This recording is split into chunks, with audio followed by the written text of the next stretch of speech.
Bida-bida ka bang empleyado? Aminin mo na. Feeling MVP ka te. Yung tipong feeling mo, ikaw ang nagpapasweldo sa lahat at ikaw ang tagapagmana ng kumpanya. Yun bang laging naka-volunteer sa lahat ng task, kahit maglinis ng CR, na usually inaayawan nga ng lahat. Yung laging may brilliant idea na akala mo, ikakapag-resurrect kay Magellan. Pero madalas, dagdag stress lang naman ng mga kaopisina. Baka ikaw nga. Huwag ka nang magkaila. Nakikita namin ang pawis mo dyan sa kaka-try hard.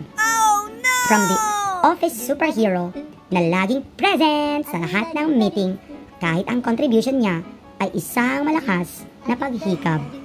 To the mic manager na kailangan laging naririnig ang boses. Kahit ang sasabihin lang naman ay agree.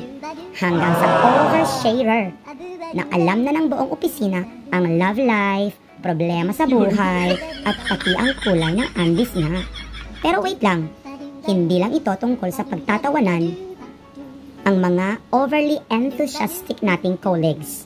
Though, let's be honest, nakakaaliw din minsan, di ba? Sasagutin din natin ang mga katanungan na bumabagabag sa ating isipan. Okay lang ba maging bida-bida? May benefit nga ba ito sa career mo para lang ma-promote ka? O baka naman nababurnout ka na at hindi mo lang alam dahil busy ka sa pag-volunteer sa lahat ng event? Real talk.